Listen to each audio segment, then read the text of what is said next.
Tasne. Good morning, everyone. As introduced in the beginning, that this year is the centenary of the Shimla Convention, which was signed back in 1914 between the British India, Tibet, and China. And we all know a little bit about the Shimla Convention, that it has been an important part of our history, and it is also very essential for us to know the significance and relevance of the convention to our present status and maybe in the future.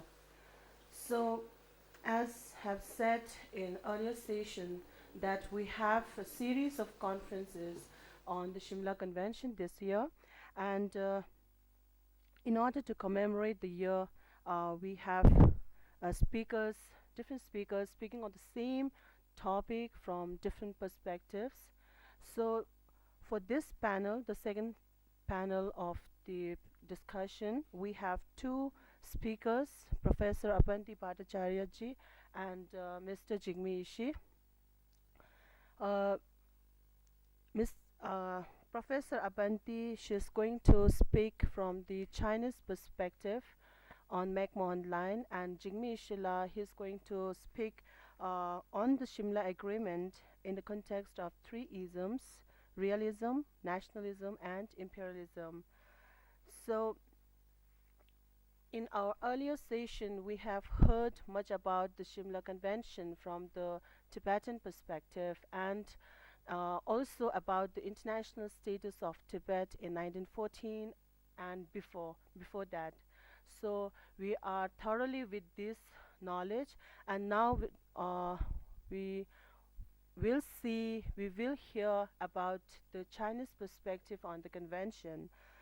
So before I request our panelists today, I'm greatly honored to introduce them briefly. As Professor Abandi Bhattacharya, she's not a new face to many of us, as she has attended one of our previous conferences in late 2012. And she often writes on matters related to Tibet and China and India. So she is the currently associate professor at the Department of East Asian Studies in Delhi University, and prior to that, she was the associate fellow in the Institute for Different Studies and Analysis. And her areas of interest and specialization include China itself, Chinese nationalism, Chinese national foreign policy, and China's ethnic minorities, which include Tibet, Xinjiang, and also Taiwan and Hong Kong, and China's India relations. So these are some of her interests and special expertise in it.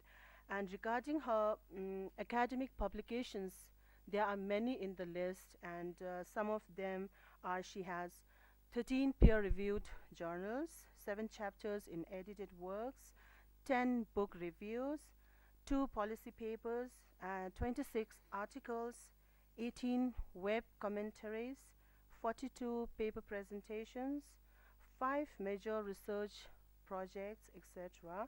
And she has been bestowed with 4 different awards, and was first she secured first position in school as well as in college, and she also secured a junior research fellowship by the UGC, and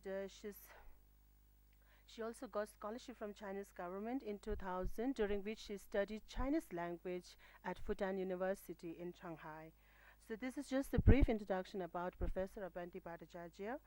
And to my right, our second panelist, Mr. Jigme Ishii.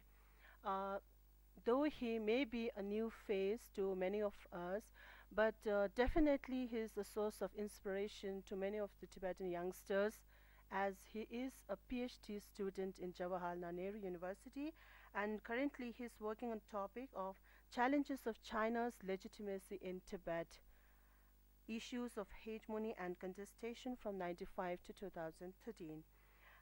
He completed his schooling from St. Joseph's School, Darjeeling, and he did his BA in history from St. Stephen's College in Delhi University, and he's qualified with two master's degrees in uh, political science and in philosophy from Jawaharlal Nehru University, and he has also written many articles, and he has published in the current affairs journal World Focus, and also contributed a chapter to the edited volume Inside China: New Leadership, Social Changes, and Economic Challenges, published by the Institute of Peace and Conflict Studies. And he has also made several presentations for the Institute of Peace and Conflict Studies, MSOND Institute for Asia Pacific Affairs, as well as Department of East Asian Studies in Delhi University. And in 2009, he also served as the president of Regional Tibetan Youth Congress, New Delhi. So this is again a very brief introduction about Jigme Shilla. So for the panelists, we have 1 hour for the presentations, and two of you have half an hour each. And it will be followed by Q&A for another half an hour, and we have to complete it by 1 o'clock for lunch break. So I don't want to take much time. I would like to request Professor Apanti Bhattacharya to begin your presentation, please.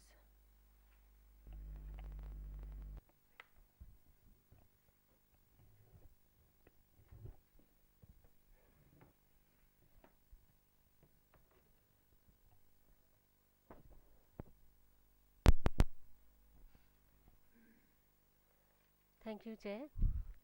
Also, I first thank TPI, and because I'm very honored to be here for this very important conference, and specifically thank Director Sampella. This very interesting topic, and also my task is to look into the Chinese perspective on Shimla Convention. And my basic argument, what I finally have understood from this, is that McMahon line, as per se the boundary line, was not a problem with the Chinese. Um, I'm not talking about the 1914, I'm talking about the post 1949. It was not unresolvable between India and China, but since it primarily indicated the status of Tibet and basically as a history of Tibet as independent, and thereby it actually questioned the legitimacy of Tibet and legitimacy of China on Tibet, and therefore it was not acceptable to the Chinese. And hence it is, when we look into this topic of McMahon line, there are two things which actually two important aspects of this topic. One is the status of Tibet, and second is the border between Tibet and China. And it is on the question of, mainly in from 1914 convention, when you look at, the focus was status of Tibet, as well as the border between China and Tibet, and the problem was on the decision of China and Tibet border. But after 1949, the problem was not about the border per se, but it was about the status of Tibet. So that is the focus, how the focus has changed from pre-1949 and post-1949. And therefore my argument suggests that it is actually the status of Tibet which is problematic and not acceptable to the Chinese. Looking to the Chinese views, 1914 period, when Chen Yifan, the Chinese side representative on this, his initial position on the status of Tibet indicates that the territorial, he said, the territorial limits of Tibet in the times of Tang dynasty could not comprise Tibetan claims. Therefore, and Manchu, all at the time, Manchu government had already controlled eastern part of Tibet, that is the eastern Kham region. They have turned into Xitang province, and therefore after 1911, the Republican government had no right to alienate any part of the territory inherited from the Manchus. That was the status accepted. They do not, and they did not recognize that Tibet did have an independent position till they see it as independent till 822 AD, when they had a kind of treaty signed between the Tang dynasty and the Tibetan government, Tibetan empire that time. So naturally, they look into the existing. Interestingly, they look into the existing Manchu situation and consider Tibet as part of China. On the two zones, inner and outer, they clearly say inner was under the Manchu control and outer had been under the administration of Ambans. So naturally, it was an indirect kind of administration, nevertheless, administration, and therefore the zonal concept initially, uh, because the whole convention, almost the convention took about 9 months, and in this the period, in the initial period, we find that the Chinese side did not actually accept these two divisions, and they said there are no public records of such divisions existing, no public documents, and therefore they do not support it. Later on, while the convention, when the discussions went on, there were a lot of deliberations, and we find at one stage the Chinese Chuns later accepted this 5-point proposal. One of the important therein was indicating acceptance of the two zones in the same pattern as was Mongolia was done. However, Chinese side objected to the status of equality to Tibet, and which the British had and given recognized. And the British side, they tried to define that, in fact, countered the Chinese position, saying until Tibet signed it, her status would be that of an independent nation, recognizing no allegiance to Tibet. So therefore, unless China signs the treaties, signs the convention, the status of Tibet would be independent, and therefore it would have no control over Tibet. And on that basis, actually, there was a kind of understanding from the Chinese side that it is better to accept Tibet's presence in the convention, in the Simla Agreement. And also, Chan reluctantly accepted the Article 2 of the McMahon draft, which said Tibet is under the suzerainty, not sovereignty of China. That was also one of the on issue which was debated upon. Chinese side initialed on 27th April 1914, and Beijing thereafter, you find at this moment it was under the government. Beijing was under the Yuan Shikai government, and here it must be remembered that even after the establishment of republic in 1911, China was actually not united. There were as many as 10 major warlords. In fact, China was divided. China was not united, and each warlord controlled various parts of China. And therefore, Yuan Shikai, when he was controlling Beijing, you find Sun Yat sen's government was actually trying to build up its base in Canton, in Nanjing. So naturally, there was southern government, there was northern government, and that was problematic. And you find that in history how Yuan actually tried to turn in republic into a military kind of government, and therefore you find dictatorship kind of government, and that created a problem. And after that, you find how after his death, you find how Chiang Kai-shek and the southern government tried to bring about united China by bringing in all these warlords. But here is very important important event which was actually defining China. While Sun Yat-sen was trying to get all the loyalties of these warlords, he was ready to accept their proposals. They wanted to retain some of the political control, all these warlords. But here was a lot of give and take happening, and in fact, just to bolster his position and unify China under the nationalist government, Sun Yat-sen, later Chiang Kai-shek's government accepted many of the positions which were not very supportive of the nationalists, or not even indicative of the fact that Chiang Kai-shek's government was actually was very powerful. It wasn't. It was from the very beginning a weak government. That was the position. And you find when this 27th April 1914 it was signed, it was definitely then Beijing declared is null and void, because it was not Yuan Shikai's government which objected, it was actually Nanjing government, southern government, which objected to it. So that was the problem here. And you find Simla Convention signed separately between Tibet and India, British India, on 3rd July 1914. And very clearly, from the Chinese side, we find the objection was raised on the boundary between Tibet and China, not on the boundary between India and Tibet. They did see the red line, but they did not ask questions what was all that, because that was not the concern, and it was very clearly why it should not be their concern, because they did not share the border with India. So naturally, that concern did not really trouble them. They were more concerned about the border between Tibet and China. And that was the major problem between in the deliberations between McMahon and Chinese Chen Yifan. And the whole talks, which went on for 9 months, also indicated the Chinese were not really averse to discussion on the Tibet-China border. In fact, they were open to at least sit and decide on the border. They also wanted a border.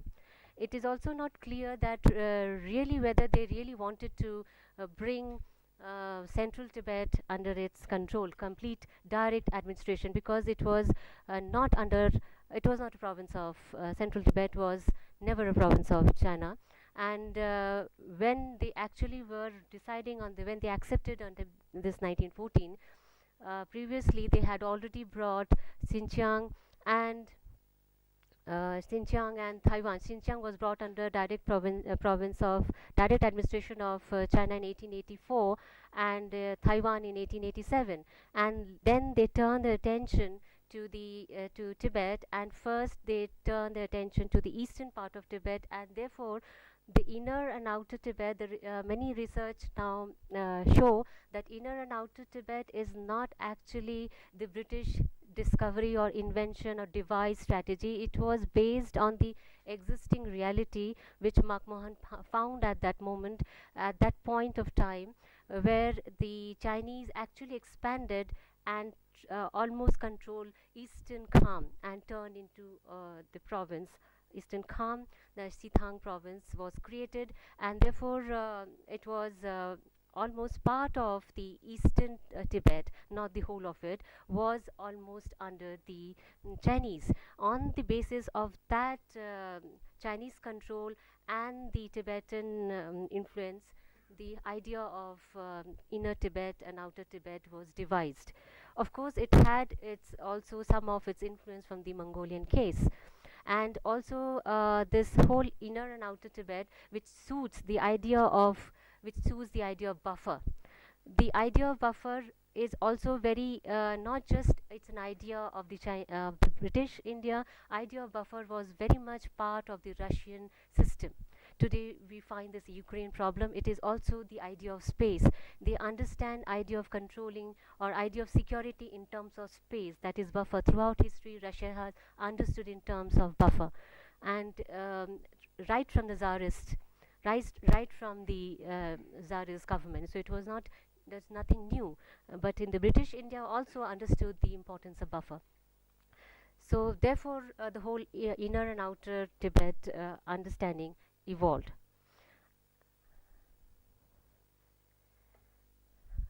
I come to the 1950s and 60s. What was the idea on this? What was the basically communist government position in 1914 McMahon line? It simply suggested that Tibet was not an independent country to sign treaties, and therefore we do not accept it. That was their position. And they said Chinese government was not a party to both the Shimla Convention 27th April 1914 and the subsequent separate British Tibet Treaty 3rd July 1914, which fixed the Tibet-India border, and as such the two agreements are illegal and invalid because China was not a member to it. McMahon line therefore is an imperialist relic. That is the communist China's understanding in the 1950s and 60s. And we find these views were very much prevalent till the 2003, which was focused on McMahon line's blue line, that is the border between inner and outer Tibet. Most of the discussions were revolved on the idea of inner Tibet and outer Tibet, and they criticized that division of Tibet in essence meant foreign designs to split China by supporting Tibetan independent demands. This went on till 2003. Why 2003? I take this we find again a change in the position in post 2003. This is also related to the fact that India recognized, under Vajpayee's government, India recognized, and to my understanding, it was a very wrong again understanding of the situation. It was a fault, basically a faulty decision on the part of India to recognize Tibet as earlier under in 1954 treaty Tibet region of China, that was recognized, and now it is worded as Tibet autonomous region is part of China. TAR is part of China. Therefore, Chinese positions are emboldened from the very 2003 agreement, and you find, therefore, from that point of time, you find Chinese started claiming Arunachal as South Tibet. Before that, you hardly heard something like South Tibet. So that is they were definitely emboldened by the Vajpayee's government understanding on the Tibet, because their perception on Arunachal was TAR. Arunachal includes TAR. So naturally their claims, but from the Indian side you have a different understanding. Again, a problem in perceptions. Post 2003, therefore, on the 1914 agreement, there is a new attention in China to McMahon's red line, showing Tibet-India boundary. They are no more concerned about the Tibet inner outer. That is not the question. That is anyway Tibet. It is solved in 1950 occupation of they say liberation of Tibet. So it was solved. So there was no discussion then. The focus now is on the Tibet-India boundary. This is also to do with a lot of international changes associated with the Tibetan kind of movement, the Tibetan kind of exposure Tibet issue was getting because of the Dalai Lama's internationalization of the Tibet issue, because of awareness among there was international awareness. So naturally it had created a pressure on the Chinese now to determine what is the status of Tibet. When they want to decide on the status from the border of Tibet, now they are more concerned about the status of Tibet, because the whole legitimacy is tied to the notion of Tibet now.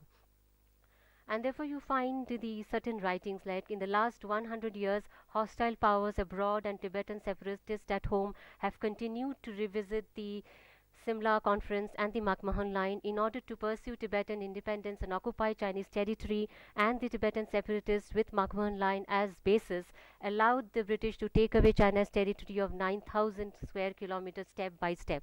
90,000 square kilometers step by step. So you find the focus is now on Arunachal Pradesh, 90,000 square kilometer. The focus is also on the same foreign interference. Focus is also on the whole idea how China's position is vulnerable on Tibet, not because of their policies, but because of the Western policies, and therefore the position on McMahon Line, Red Line, gained preeminence in post 2003. But there are contradictions in these Chinese views right from 1914 till today. The very fact that Chinese side participated in the conference for nearly 9 months, and they had sent their own representative, Chen Yifan, to deliberate on the status of Tibet and the border between Tibet and China, indicates that they were not averse to the 1914 convention per se. They had no problem.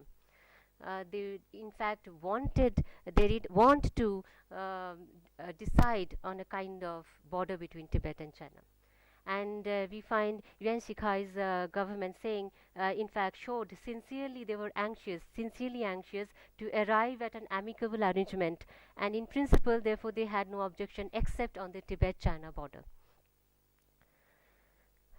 You find Chiang Kai-shek's Nanjing government opposed this McMahon Line, as I just said, and it reflected domestic political struggle within China, and therefore, because the whole issue was who is the real power, in order to show that southern government under Nanjing under Chiang Kai-shek is the real representative of China. Therefore, the issue of the minority, the issue of the periphery, issue of the unification of China can be restored and should be restored by the KMT party, and no other party or no other any other groups were not actually capable to do that. They were actually bolstering their legitimacy in China around this after the Republican government was set up, and therefore minority and frontier issues were instrumental in building their prestige and power, and therefore they came into conflict, and therefore they opposed Beijing's Yuan Shikhai's whole acceptance of the McMahon line. These are the new research which has come out, particularly in Xiaoting Lin's book, where he talks about how there was actually, he also says in another one book where he talks about focuses on the Tibet issue. He says that even the KMT government was actually not sure whether this Tibetan frontier or the Xinjiang frontier will ever be part of the Chinese mainland.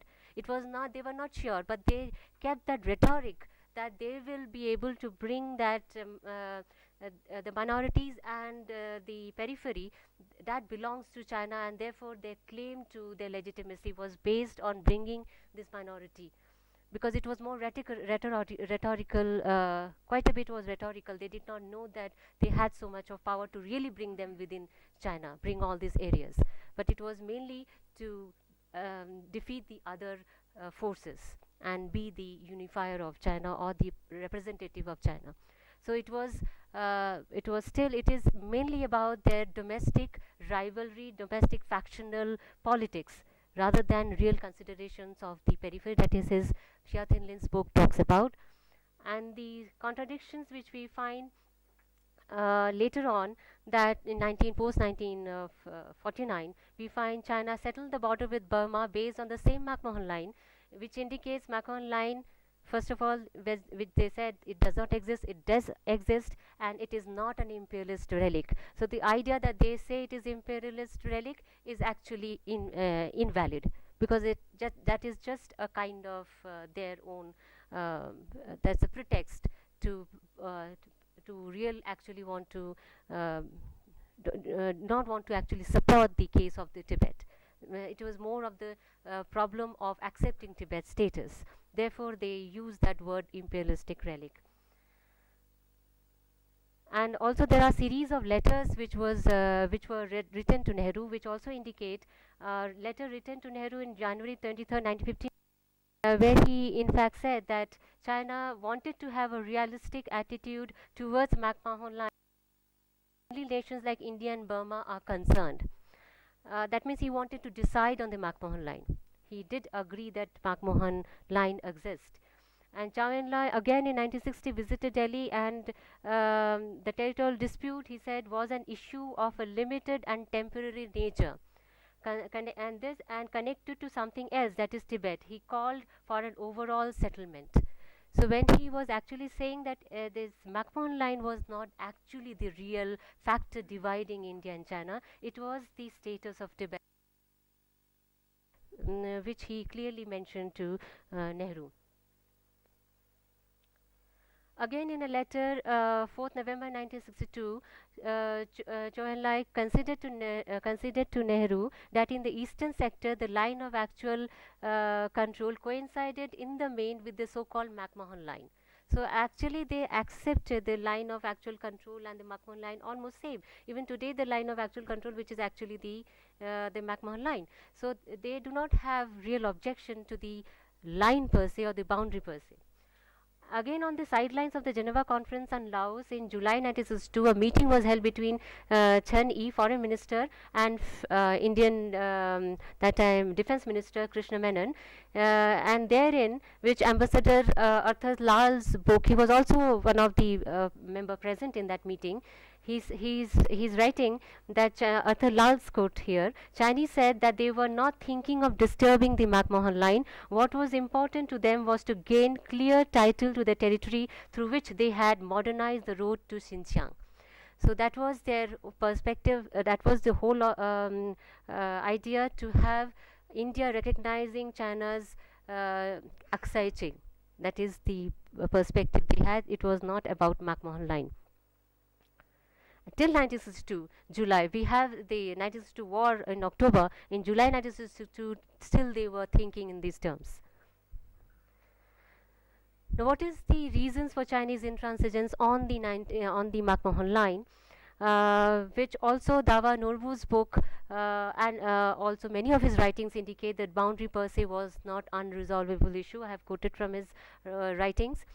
Uh, this article he wrote in 1997, and therefore the reasons for Chinese intransigence basically indicated, which has already been indicated, and which is the common understanding, that McMahon line accorded treaty making powers and sovereignty rights to Tibet.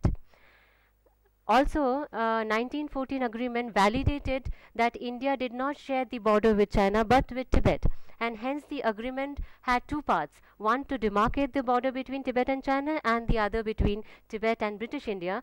In turn, this also explained why Chinese side was not brought into the part of the discussion, and therefore there's the all these two sovereignty rights of Tibet and the 1914 two demarcation, two border, basically two demarcation on two border, discussion on two borders, actually indicates root of the whole problem was the vulnerability of the Tibet occupation of China. And this vulnerability of China's position on Tibet arose because Tibet was never a province of Imperial China, while others in Mongolia, Xinjiang, Taiwan were all brought under the province of China. They were provincialized. China's sovereignty over Tibet basically lacked legitimacy, and therefore they wanted to remove that stain of invasion and stain of an invader country, and therefore they wanted to reach out to India and sign this 1954 agreement, which basically actually legitimated their position as uh, as actually legitimated their position on Tibet as having control and sovereignty over Tibet. And therefore their concern was not about the so-called Hindi Chini Bhai Bhai or any that whole bonhomie between India and China. Was actually their interest was basically to remove the tag of an invader.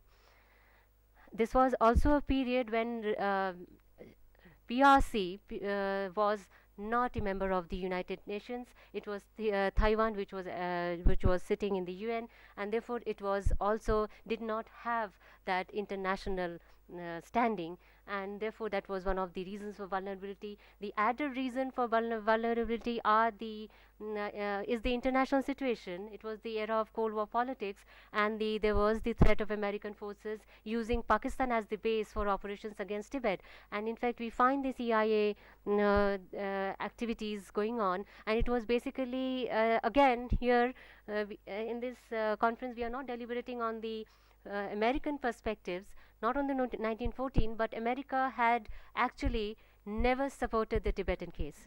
And you find the CIA was just operating there to create a tactical pressure on China, not to really support the case of the Tibetans in the 1950s. And this pressure was used because 1950s you already have the Korean War. 1950 to 53 is the Korean War, where US and China again clashed, and so therefore that was the background where Tibet and the CIA operatives were functioning, and that was mainly for tactical reason. And therefore what China faced was not only a vulnerable border in the northeast, the Korean problem, but also in northwest again with the CIA and US influence on the northwest frontier.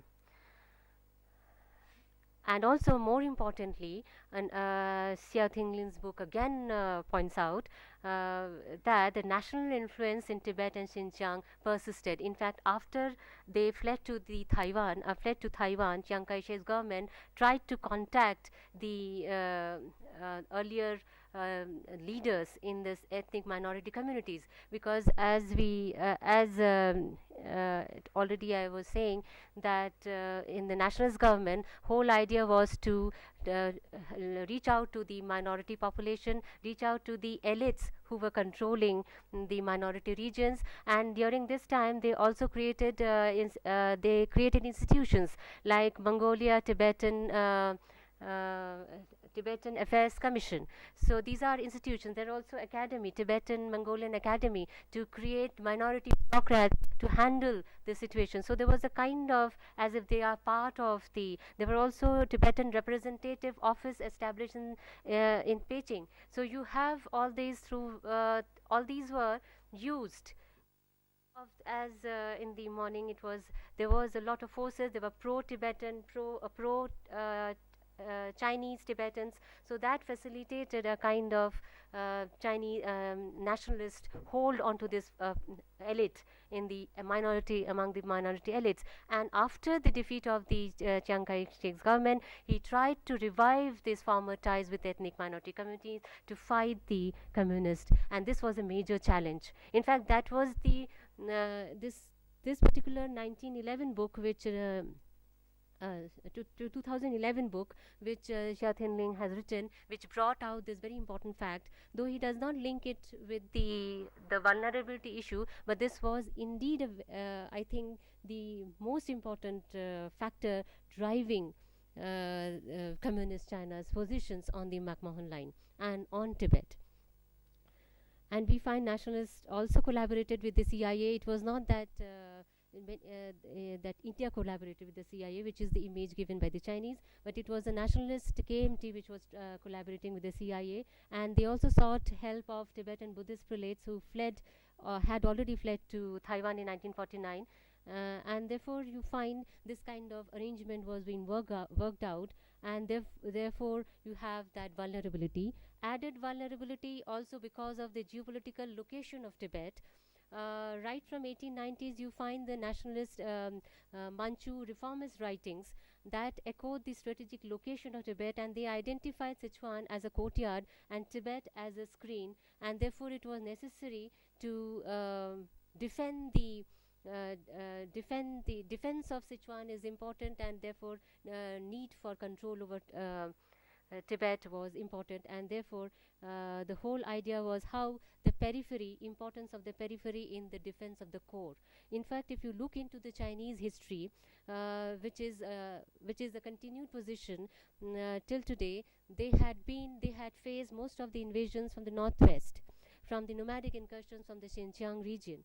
So naturally they wanted to periphery consolidation was important part of their foreign policy right from the Han times. They had this whole idea of how to control the periphery, and Han model of periphery consolidation evolved in the Han times, and which was finally given shape in the Ming and Qing times. But then you find the idea of immigrating population, or immigrating or Hanization of the Tibet, or Hanization of Tibet, or Hanization of periphery is right from the Han times. That is defense through development.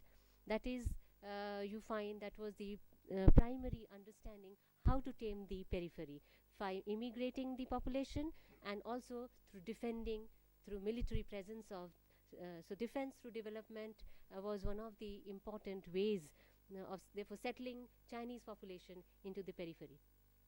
That was the major, so that periphery defense was important because they have this idea, Nei Luan Wai Huan. That means internal, that is the Confucian principle. Internal chaos is related to, external chaos is related to internal chaos.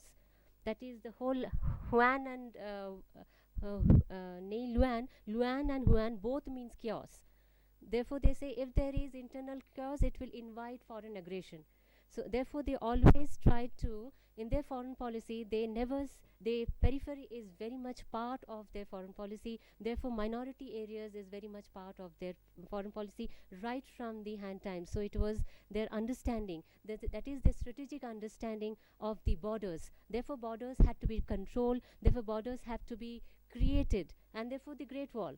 So it was, which is very different from the Indian case. India never thought as in terms of border. They thought in terms of, India thought in terms of frontiers, cultural frontiers, which need not be controlled, which need not necessary to be bordered. But in China's case, you find they understood frontiers in strategic terms, and therefore they need to be secured. And that is the difference we find, which is reflected throughout in India-China negotiations on the border. And the vulnerability of the Tibet border is till today is the preeminent factor driving China's strategy towards Tibet. And no wonder 1950s you find there was the need for an all-weather road. Garver's book on protracted contest indicates that there were two other roads between Xinjiang, connecting China with Tibet with Xinjiang, but those two roads were not viable. In fact, therefore, they needed a road which was open, ice-free throughout the year, and therefore Aksai Chin Road was important. And you find it was important because you find Xinjiang. Xinjiang was already we know in history that it came under the Ili region of Xinjiang came under the Soviet occupation. In fact, till the even after the post 1949, you find Soviet influence still prevailing there. As part of the understanding on Manchuria and Xinjiang, they had certain concessions. So naturally, China needed to consolidate Xinjiang. Also, you have the added factor 1951, Lopnor, the nuclear site, testing site, was also identified. So naturally, Xinjiang is important, and therefore the road to Xinjiang is important. And 1954 agreement, therefore, was signed where Tibet region of China was recognized and legitimated China's sovereignty over Tibet. Once India recognized Tibet as part of China, China then used this rationale to officially claim the Indo-Tibetan border, and at this juncture we find Tibet got entangled with the India-China disputed border. And we find in 1962 war happened because India questions China's intrusion in Aksai Chin. And China interpreted as India is questioned as whole idea of 1962 as India is colluding with the US to subvert Chinese interest over Tibet or sovereignty over Tibet. And though China defeated India, it could not actually end the vulnerability in Tibet. That is, the status of Tibet is still not decided. China's normalization with India only happened when India agreed to keep aside the border issue. For China, it implied India's non-interference in Tibet issue. But you find the internationalization of Tibet issue under the Dalai Lama revived Chinese vulnerabilities. Talks with the envoys also ended ended because of this vulnerability, because of China's failure to accept or made the Dalai Lama accept that Tibet is historically part of China. So on that, the status of Tibet again not decided. And 2008 unrest, self-immolations invalidates China's sovereign claim on Tibet, and more importantly, it indicates that there is some problem inside China, not outside China. And what you get is Tibet question is kept alive, and this threatens China in four important ways. It poses China as an aggressor. It exposes the truth that Tibet had never been a province of China. It keeps China's periphery vulnerable, and it demonstrates the failure of Chinese nationalism and the rhetoric of unity of five races, and threatens the CPC legitimacy, because in the 1990s, with the erosion of communist ideology, nationalism is the ideology, and therefore Chinese party state is now under its legitimacy is questioned. My inference is, will China accept McMahon Line today, since the border is not that issue? But my understanding is I do not have much optimism in this, because the physical existence of the McMahon line, though, has never been problematic. The legal foundations of McMahon line has been problematic because it gives sovereignty to Tibet. Roots of China's presence in transigence and belligerence is on the issue of Tibet. Territorial sovereignty issue is enmeshed today with the issue of nationalism, which is the bedrock of CPC's legitimacy and survival. And my understanding is, when ideology is enmeshed with the strategic interest, the combination is lethal and possibilities of negotiations are distant. So I do not actually have much optimism with the acceptance of McMahon line by the Chinese. Thank you.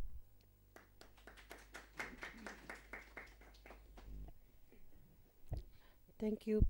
Thank you, Professor. Now I would like to request our second panelist, Jigme Ishila, to begin his presentation.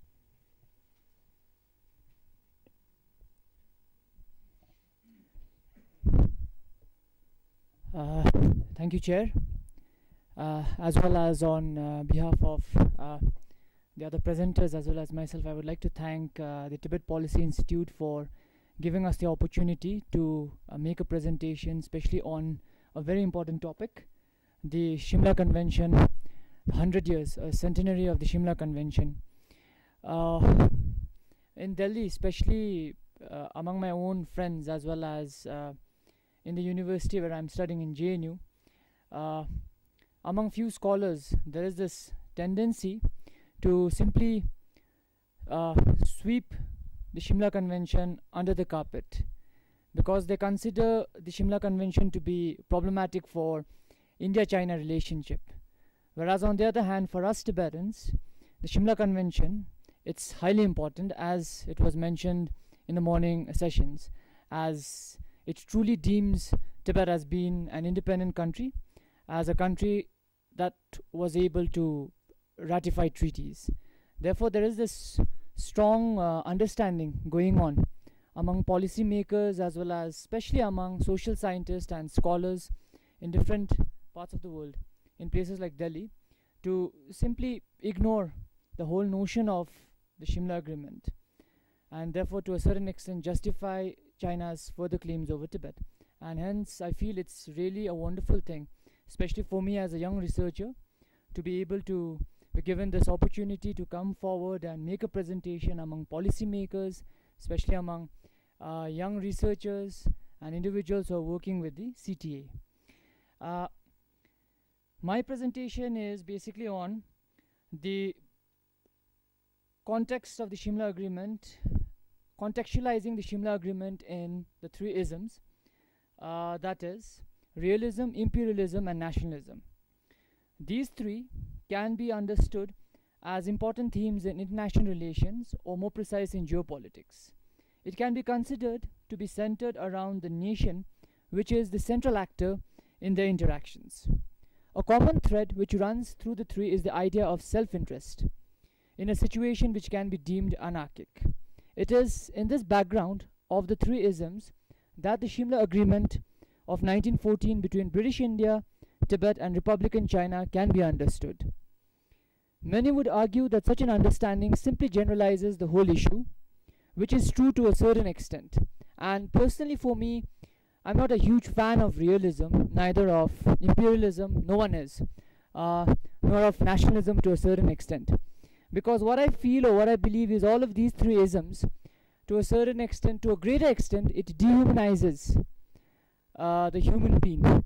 Like what it did in the case of Tibet during the Shimla Agreement, it divided Tibet into inner Tibet and outer Tibet without taking into consideration the sentiments of the Tibetans living in those areas. Their sentiments were not taken. So generally, these ideas, it truly dehumanizes, it generally simply generalizes the whole aspect of being a human being. But however, seeing the Shimla Agreement in the context of these three isms is an important way, and one of the ways which helps us in a better understanding of the dynamics of the historic convention that was signed. More importantly, this understanding of the Shimla Convention on the lines of the three isms have also shaped the present day interactions between India and China, especially over the outcome of the Shimla Convention, that is the McMahon Line. The dispute present between the nations over territory in modern day Arunachal Pradesh, more precisely in Tawang, is strongly colored with notions of realism, imperialism and nationalism. While India mentions about the demarcation of the border between Tibet and British India, then emerging from the Shimla Convention, the Chinese term it as being null and void, as they had not signed it. It is further seen by them under the screening of imperialism as practiced by the British then. Furthermore, to argue their case for claims over the region south of the McMahon Line, the People's Republic in the late 1980s had deployed sentiments of nationalism to put their case forward. This is highly important because this was seen through the publication of historical materials and memoirs in Tibetan and Chinese by a number of Tibetan historians and former aristocrats who had ties to the region in question. These were published by the Tibet branch of the Chinese People's Political Consultative Conference, the CPPCC, which were simply to whip up Tibetan emotions in China over the territory which they historically claimed as part of Tibet. Historians and aristocrats such as Chapel Tsiten Halu Tsawang Doji, Thupten Chompel, etc., were assigned to write about the Tawang area. Perspectives which were critical of the Indian takeover of land and also the linking of these areas to the Chinese nation since historical times. In all of these writings, these aristocrats have been portrayed as strong, patriotic, and nationalistic figures for China. Generally, as we know, they consider the aristocrats to be feudal lords as serf owners. But for this case, for legitimizing their ownership over the Tawang area, they deemed these aristocrats as being highly nationalistic and pro-China. From the sense of nationalism in modern China regarding the Shimla Agreement and its results, an argument can be constructed that the claims over Tawang, which is an abrogation of the Shimla Agreement of 1914, is also a way to delete the status of Tibet as a nation, which was quite independent in the past and had theoretically settled its borders with British India then. Hence, the need to delete the narrative of Tibet being independent by not accepting the Shimla Convention. Hence, the agreement can be understood as a part of history which China desires to change in its favor. From the so-called present in the 1980s, let us move to the past, especially the period in which the Shimla Convention had been signed.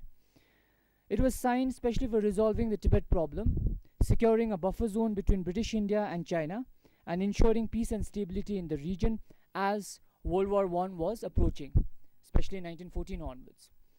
Tibet was deemed as a problem by the British as it was strategically important. For the British, Tibet was always a problem, and more importantly, did not fit in the regular Westphalian notion of a nation, which had repercussions in British India's Himalayan and the northeast frontier agency areas. This move by the British can be termed as securing one's own interest by a nation state. Furthermore, it was able to do this as its power capabilities were much higher than the others, as it was one of the leading imperial powers then. The other players, China and Tibet, were also experiencing strong vigors of nationalism seen in the Xinhai Revolution in 1911 and the Declaration of Independence by the 13th Dalai Lama in 1913, which we don't really mention much. Hence, this convention was observed as a platform on which the three powers could stake their claims. For instance, the Dalai Lama had instructed the Tibetan plenipotentiary, Longchen Shatra, to ask for the right for Tibet to look after its own internal affairs, while with regard to foreign matters, the important ones would be in consultation with the British. This very important demand was that no Chinese Amban official should be posted in Tibet, and Tibetan territory should include all the Tibetan-speaking areas up to Darsando in the east and Kokunur in the northeast. The plenipotentiary, Longchen Shatra, also asked for the recognition of the independence of Tibet and the Dalai Lama to be acknowledged as the temporal and spiritual leader of the region. These clearly show that the Tibetans were exerting a strong sense of nationalism then. However, as it goes with realism in IR, the most powerful state exercises considerable advantages over the others. The Britishers then tried harmonizing, especially Henry McMahon, tried harmonizing the conflicting positions offered by Tibet and China, which was done by dividing Tibet into two parts. Outer Tibet, which comprised of central, western Tibet, and also parts of Chamdo, thus, to a certain extent, roughly corresponding to modern-day Tibet Autonomous Region. Secondly, the other divided part would be Inner Tibet, which would include Amdo province and parts of Kham. The former would be fully autonomous with no interference from China, and it would be under the leadership of the Dalai Lama. On the other hand, Inner Tibet would be under the nominal control of the Chinese. This was specifically done to create a buffer in the form of Tibet to safeguard the precious Indian Empire. This is highly important. Imperial interests of the great powers, especially of Britain, always stood in the way of Tibetan independence. The British never withdrew the idea of Chinese suzerainty over the Tibetans. An example can be given of the signing of the Shifu Convention in 1876, where the Britishers made the agreement with the Chinese rather than the Tibetan officials, clearly indicating that Britain recognized Chinese authority in Tibet. Even during the early 20th century, when Britain was dealing more directly with the Tibetans, the recognition of Chinese formal authority in Tibet was never withdrawn. The idea of Chinese authority in Tibet can be specifically deemed as a fiction that Great Britain formulated to partly appease the Chinese because China was highly important for the trade and for the economic growth. However, the notion of Chinese suzerainty over Tibet was much discounted and rejected by the Tibetans themselves. For instance, a Russian explorer, Przewalski, who had acquired a Chinese passport in 1878 to visit Lhasa, took it for granted that the Dalai Lama was subservient to the court at Peking. The Tibetan authorities were so annoyed by this incident that they refused entry to Przewalski. In 1886, a British expedition led by Coleman Macaulay tried to enter into Tibet carrying a Chinese passport, which was again denied by the Lhasa authorities. In around the same year, the Tibetans had also sent aid in the form of military assistance to Sikkim, whose ruler had sought for help from China and Tibet to drive out the British. This is also another highly important point. The Tibetans' compliance or agreeing to this can be understood as a defensive positioning being adopted by the Tibetans in lieu of the expanding British power in the subcontinent, something which a nation state or a nation will do in a mode of realism. Subsequently, the Britishers gained a decisive victory in Sikkim, turning it into their protectorate and also signing a treaty in 1890 and on trade regulations in 1893. These, especially the trade regulations, were not accepted by the Tibetans as they were concluded between the British and the Chinese. This can also be seen as a policy of realpolitik, as a policy of realism adopted by Lhasa with regard to the fear of British encroachment over the spheres of influence. During the period of 1895 to 1905, China's influence over Tibet had reached to a low point as it was involved in the Sino-Japanese War of 1894 to 95, in which it suffered humiliating defeats. From these, it is quite clear that Tibet did enjoy a considerable degree of agency, which generally we don't look into. How much of agency, because Tibet did have agency during that particular period in the geopolitical situation, and was adopting policies which can be termed as realist or even nationalist.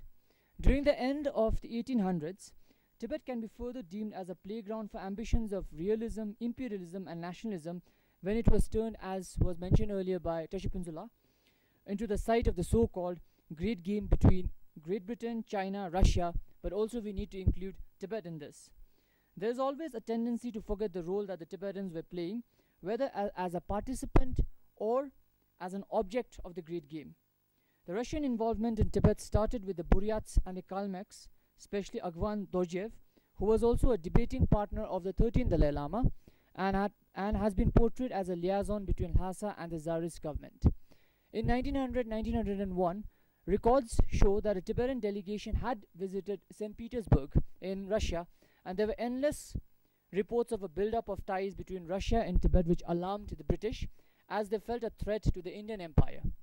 This game was also further complicated by the visit of Prince Henry d'Orleans to Tibet in 1888, who had declared that France was ready to have diplomatic relations with Tibet.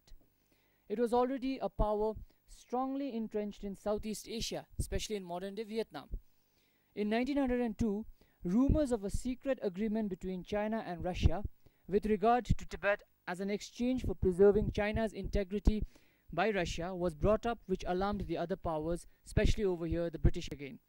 These, along with Tibet's refusal to comply with the trade regulations of 1893, led to Lord Curzon, the then Viceroy of India, to initiate a forward policy in Tibet, one which was highly imperialist in its undertaking, because the earlier viceroys or the governor generals were not adopting a policy that was forward-looking. This is seen in the form of the Young Husband Mission, which can be deemed as an invasion of Tibet by the Britishers in 1904.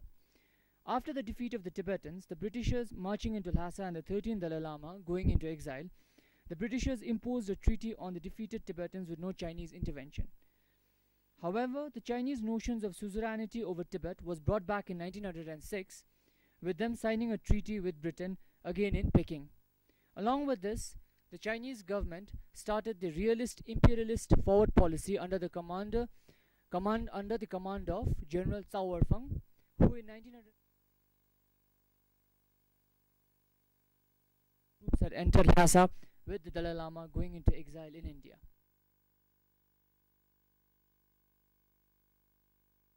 initiated by the Chinese through bringing and settling Chinese settlers in Zayul, near Rima on the Tibetan side of the Lohit River. There was also the planting of boundary flags as far south as Walong, where the Lohit joins the Lipuk River. In 1911, the Chinese had sent officials to the villages of the Mishmis, a local tribe, who were distributed certificates pledging submission to Tsawarfang. These had much alarmed the British, who wanted the settling of the borders between British India and Tibet, especially in the northeast frontier areas. With the collapse of the Qing Empire in 1911, the 13th Dalai Lama also subsequently returning to Tibet and proclaiming Tibet to be independent, even though not many countries recognize it to be. It is within such a background that the Shimla Convention needs to be understood, as it can be deemed as a realist move by British to secure its precious Indian Empire, while the aspirations of Tibet can be deemed as bordering on nationalism, while China tried to reclaim its imperial ambitions of the past.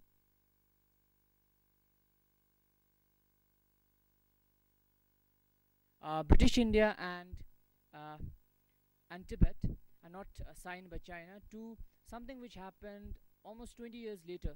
That was somewhere around 1930s. I would like to get suggestions from the crowd also, if I am correct in this. That was a treaty known as the Treaty of Rongpatsa, which was signed in 1930s, I think so, when there was this major battle that was fought between the Dhage monastery, Dhage Gomba, and Beri Gomba in Kham, and there was the involvement of the Lhasa government and also of the Kuomintang, especially the warlords Liu and Hui, as well as Ma Pufang.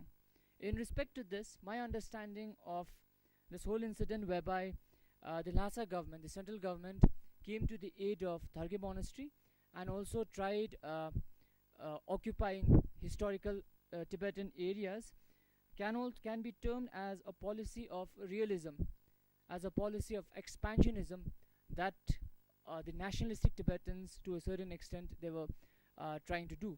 And it is in this context that they were defeated, they had to withdraw. And more importantly, it is in this context where Abanti ma'am's notion about how, in one sense, the Kuomintang had a lot of pro-Tibetan elite supporting them comes in. For instance, one of the major persons, please correct me if I'm wrong, who was signing the treaty that was there between one of the main, to a certain extent, the mediator was also Mao Chowang from Nyingsu monastery of Tau, who was also considered to be a very pro-Kuomintang individual in the whole historical area. Therefore, in conclusion, the Shimla Agreement can be understood, or it can be contextualized under the three isms: imperialism, realism, and nationalism, and can also be considered as one of the events in history which emphasizes on the agency of the Tibetans in international relations or in geopolitics. Therefore, my main argument in this presentation is that it has given agency to the Tibetans, which is highly important, because what we've seen in international relations or in geopolitics is that Tibetans have generally been denied agency. Thank you.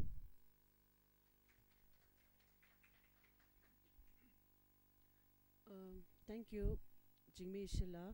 Now the floor is open to you, but I would like to request the audience to tell their names and departments once again before you raise the questions, and please make sure that your questions are short and precise.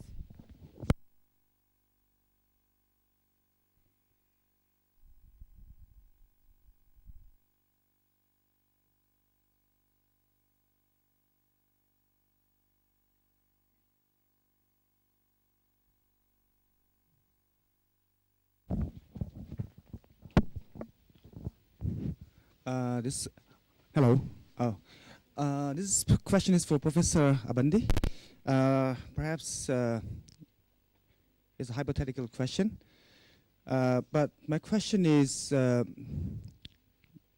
given, provided, like, if China wants to settle this border issue, would the government of India willing to settle it once and for all? I think this question is more apt for a diplomat, but from your knowledge. Of course, government of India definitely wants to settle it as fast as possible because the idea is to have a stable border. That's the most important thing for India because it is otherwise you have. But the problem is, I don't see it happening because it's not just only the border with China, but it also implies border with Pakistan because Pakistan has given part of 20% of the Chatham Valley area as a gift, parted away that land to China in under the 1963 treaty. So that means the border with Pakistan, the Jammu and Kashmir area, that is also tied up with the China question. So China is not going to give up the Pakistan card. So that essentially is China's position how to box India in the South Asia. And that's the whole China strategy.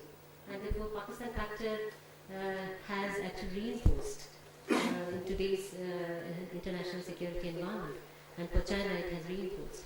And therefore border, definitely India wants to resolve the border because it will definitely reduce the pressure of the Pakistanis on the one hand and the Chinese on the other hand, two-front war basically.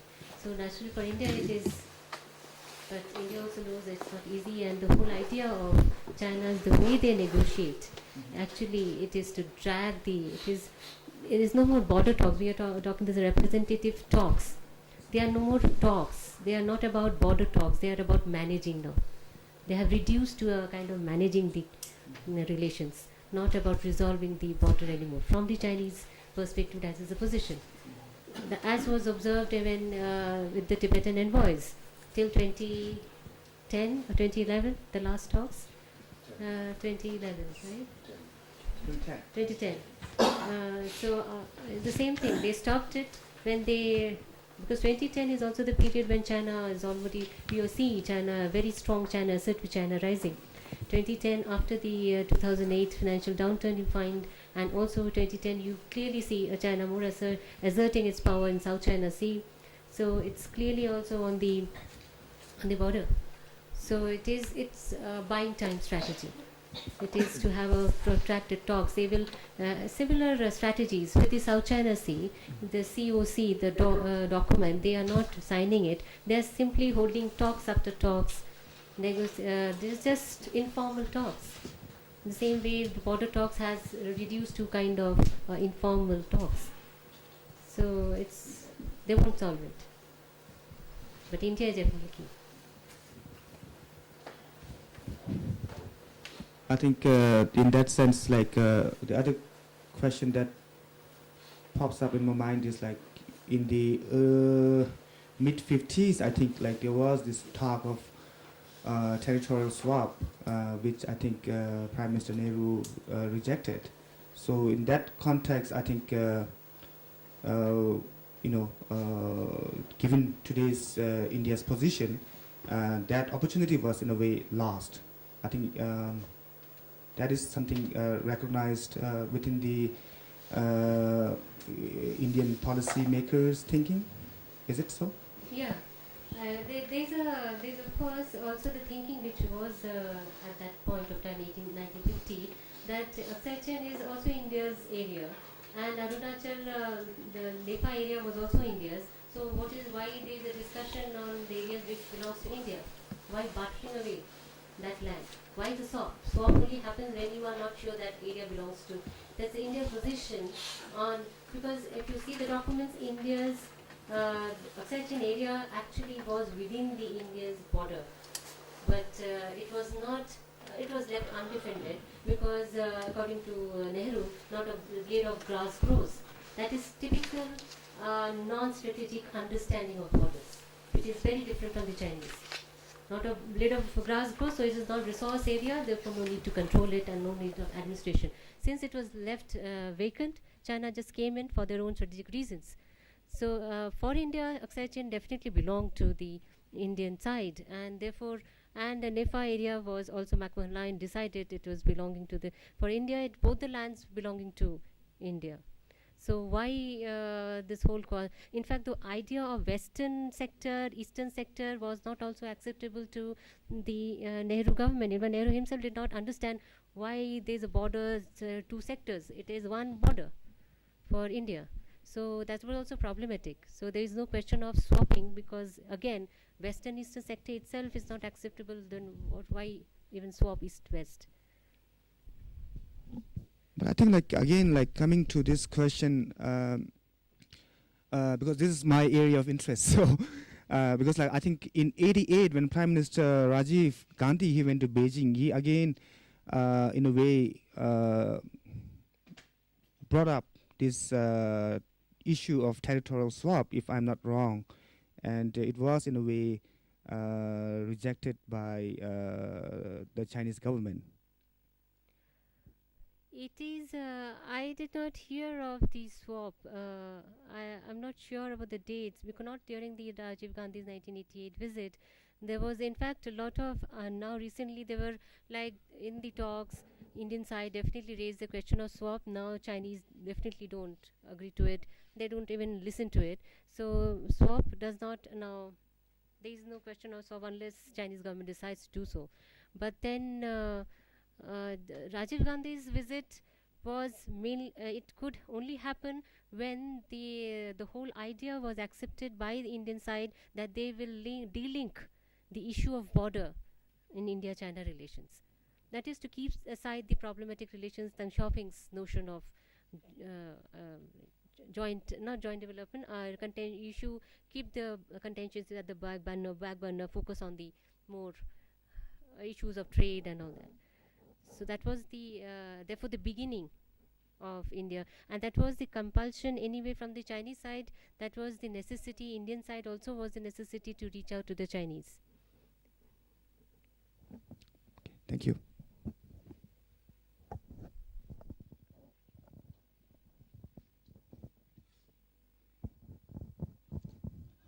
Hello, Tishtile. My name is Ngawashira. I'm working in Kasha documentation session, history documentation session. Now I have two questions. Maybe it's, I don't know, it's relating to your topic or not. I want to know that once India was under the British rule, had experience like today's Tibet. As a citizenship of India, what you can do common benefit for both India and Tibet? And my second question is that for the 1950s, India's leadership's policy on Tibet, once Tibet is a part of China, this policy is still going on. If this policy is still going on, what your prospect on this policy? My second question is Jimmy, and this time many people say India's policy over Tibet is because of economy factor. What is the other reasons of the India's keeping this policy over Tibet? This question for the Jimin. I did not understand your first question. What was that? First question is that India was before 90.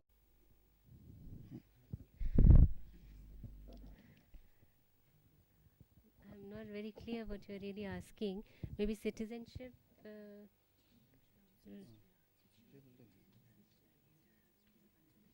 Yeah, yeah. Same situation.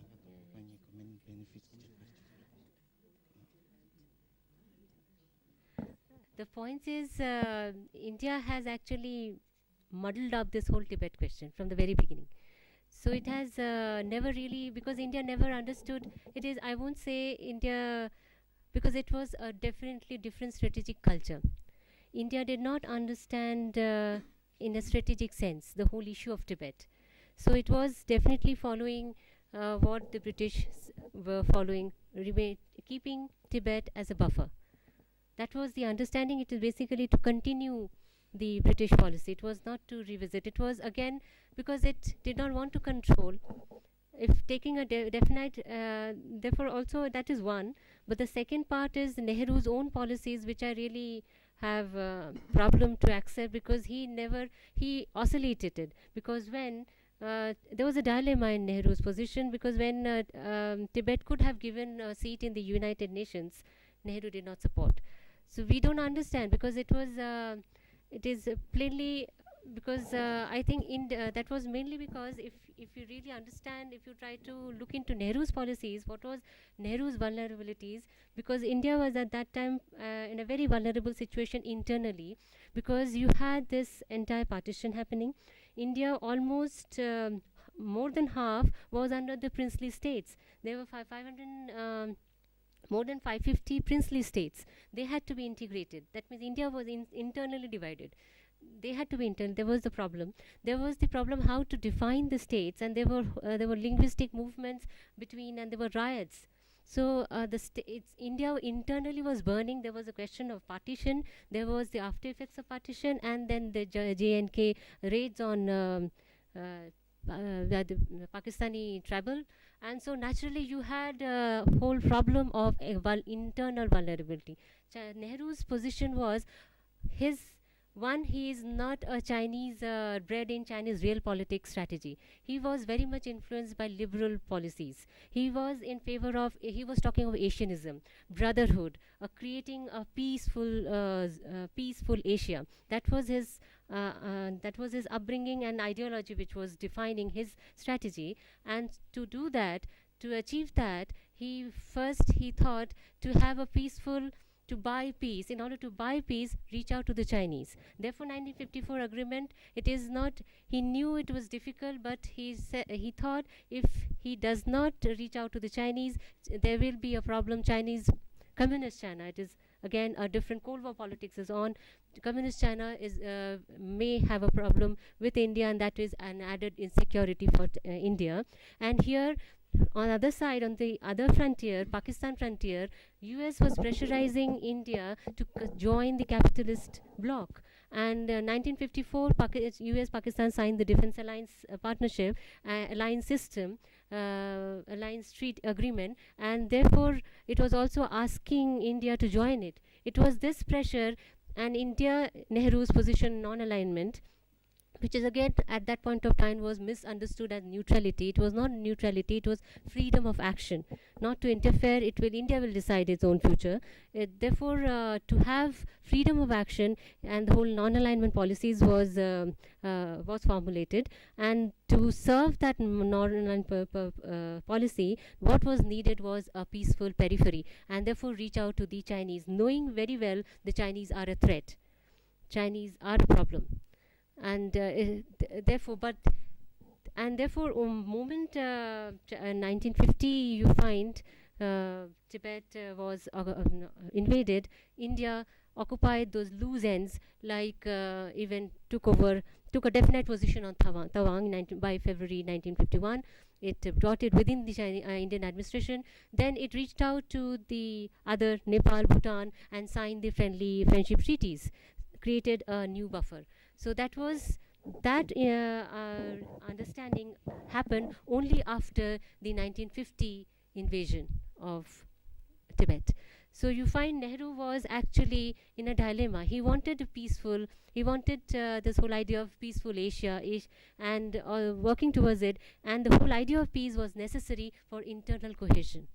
And therefore non-alignment served India's domestic purpose. And that is the background in which Nehru's policies on Tibet was worked out. And therefore there are a lot of dilemmas. There are instances where India could have supported Tibetan case, but India did not do that, because India was actually, it was actually more the power. There was no power actually. India was actually a weak country, economically weak country, and there was also did not have a really strong army, because in fact the army was the British army. And you will see there was a kind of even Nehru was very uncomfortable with the army, Indian own army, after in post 1947. But this was not the case with the Chinese. Mao Zedong was himself an army general. So you find how these two different civilization, one defined by strategic considerations, one defined by liberal ideology. Actually there was there was the problem of how to reach out. They did not understand each other, in fact. Their policies were different. But both were aware both were concerned how to create a peaceful periphery. But the approach was different. And therefore, because the approach was different, and you find a different position, in fact, dilemma in Nehru's position on Tibet. Did I answer all the questions?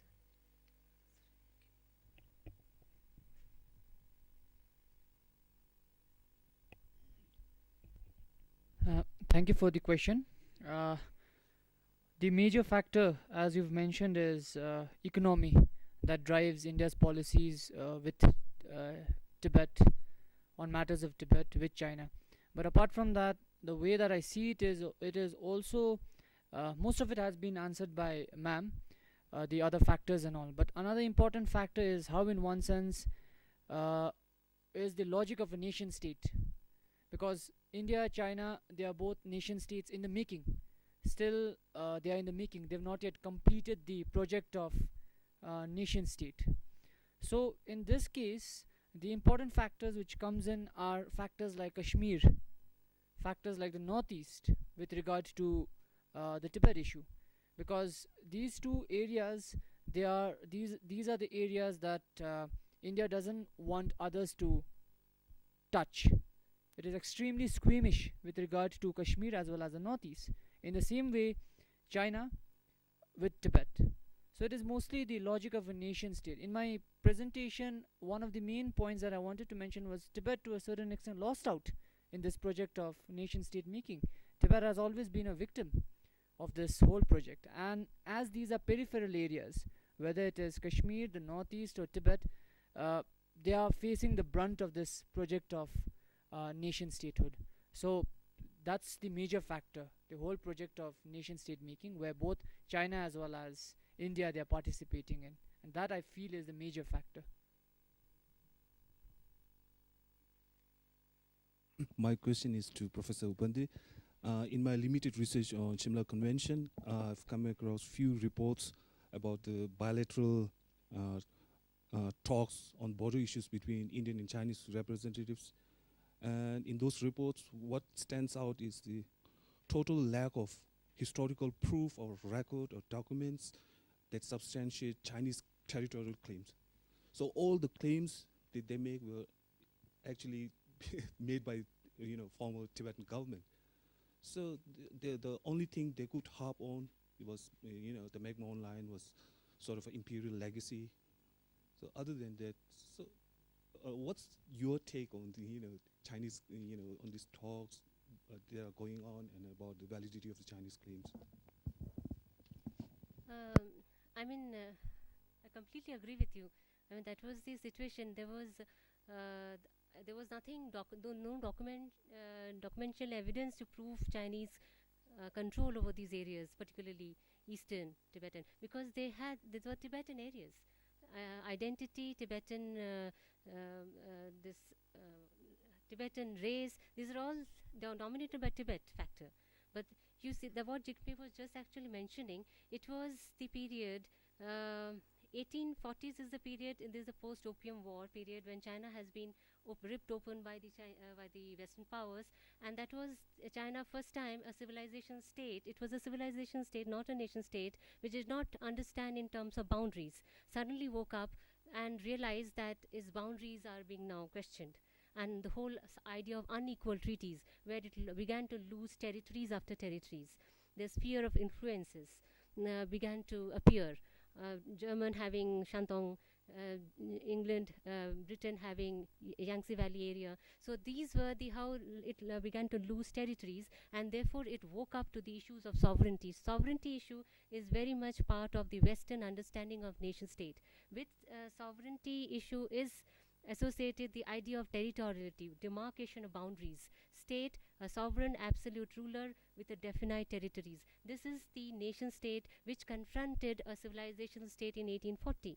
So therefore you find when the Qing was confronted with this in mercantile nationalistic states of the West, it therefore started to come out from that civilizational state concept and started to nationalize its frontier. And therefore, you find Xinjiang was provincialized by 1884, Taiwan in 1887, and it was then turned its attention to Tibet to just forcefully bring the periphery, which was so long ruled under the concept of Chimi policy, that is loose reign.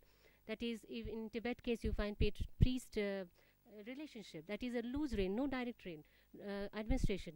So it was now trying to firm up the borders. So it was the context between a civilization state, and now China was trying to shed that civilizational state and behave as a nation state, and therefore it had nothing to do with any documents or any records supporting its claims. It was just an expansion, like similarly an imperial expansion, like in terms of what you call imperialism. It was behaving like any other Western country, like expanding its frontiers, defining its frontiers. So that was the that it had already started in the Qing period, which was adopted by the Republican government, and also definitely very clearly by the communists, when they first thing they did was to take over Tibet. And therefore the war was inevitable, or even occupation was inevitable. So it was nothing to do with their claims, and therefore the context has always been with the sovereignty versus identity issues. Now what China is doing is, it is definitely trying to bring these areas under the concept. Earlier the idea of bringing the periphery under the control was through civilizing them. The whole idea of in Chinese understanding, there was no foreign policy as such. There was no foreign department to handle external relationship. It was a department basically to handle barbarian relationship. And who are these barbarians? Who were not Chinese, who did not adopt Chinese Confucian civilizational traits. So they were barbarians. And therefore what earlier it meant was, to whoever these when they control the periphery, they sought to turn them into Chinese, accepting, bringing them within the fold of the Chinese civilization. Now what you find, under the Marxian principle, the whole idea of sovereignty is worked out in the same way, but in now distributing the idea of prosperity. The whole idea of Western development project is basically how to bring them within the Chinese, unite them, consolidate the position through giving them prosperity. So they understand in terms of economic prosperity, they do not understand in terms of identity. So that is the problem. Sovereignty, they understand sovereignty can be consolidated only through economic benefit, and therefore it is still a Marxian state which believes in spreading prosperity and bringing, and therefore Western development project itself is based on that, and itself is a limitation, and therefore cannot solve the Tibet issue, because Tibet issue is more about identity now, not about sovereignty anymore.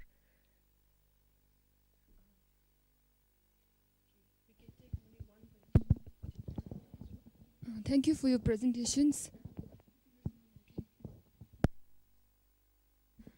My question is actually quite simple in general, and is open to both of you. So it is known that every nation has its history. That's why we call historic. And Tibet, I think, played an very important role at a certain point of time. And even it was more powerful than China in the history. And it is said that Tibet, being aloof from the rest of the country, has its huge demerit. So what do you think that in case Tibet wouldn't have been aloof from the rest of the country, I'm sure it would have affected the trade relations to a great extent. What do you think about the political situation in case Tibet wouldn't have been aloof? Do you think it would have affected hugely? If you think so, how do you think it would have affected? If Tibet had actually played a very huge role and continued to play that dominant role, then definitely India would not have shared the border with China, number one. And instead of having India-China border issues, it might have been India-Tibet border issue. It can be. But there are questions like even Steve Hoffman's article suggests that what McMahon Line finally did was to leave this whole border issue unresolved, and so practically if China wasn't there, if Tibet had been there, it would have been really led to a kind of more acrimonious relationship between India and Tibet on the border issue, on the issue of the McMahon Line. But then I beg to differ from here, because he is again taking a very realist Western position, because it is India and Tibet. There is one commonality here, which India does not share with China, is the understanding of power in terms of culture, not in terms of military empowerment. So that will definitely would have created space for discussion and deliberations, and not through use of force. So it would have also, if Tibet, the border problem would have been easily solved, in my understanding of Indian and Tibetan, that cultural perspective of power. The last question, please.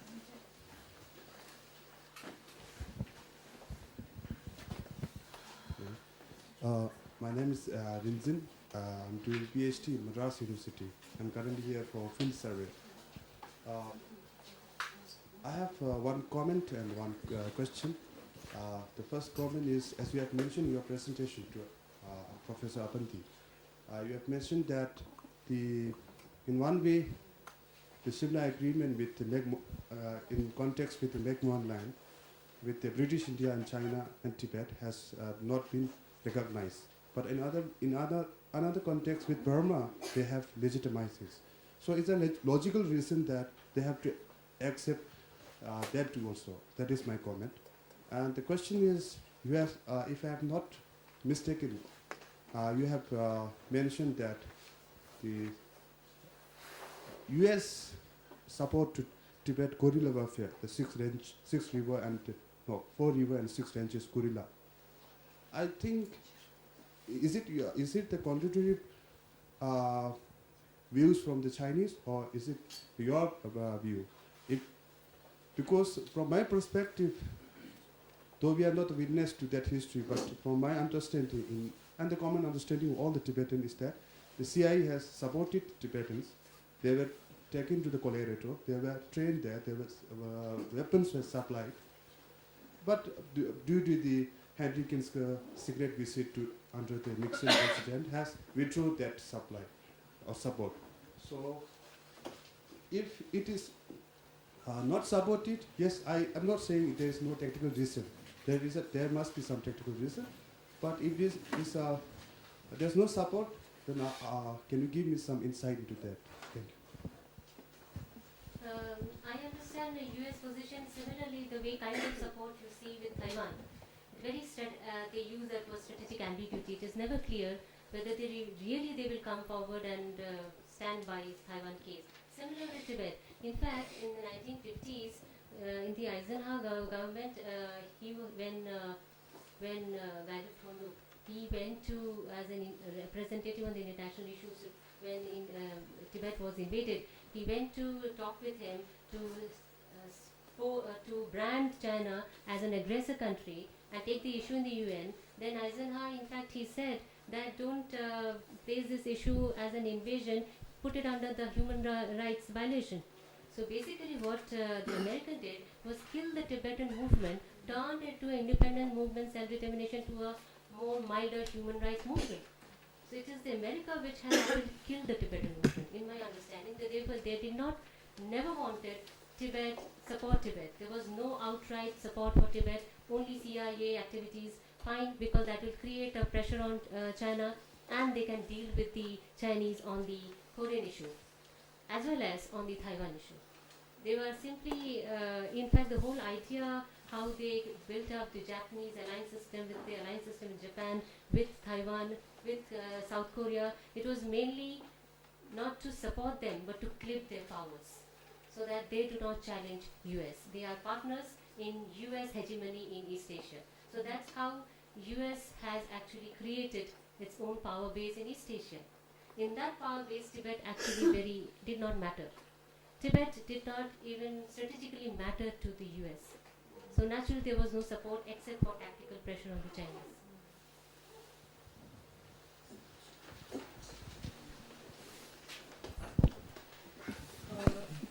conclude with, I must say that both the presentations were very insightful and informative, and I believe and I'm very sure that everyone who are present here in the hall are very much benefited by both the presentations.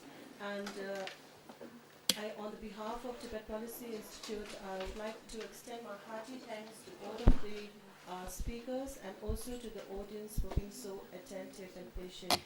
So, as a token of gratitude, on behalf of Tibet Policy Institute, I would like to present a small gift to both the speakers.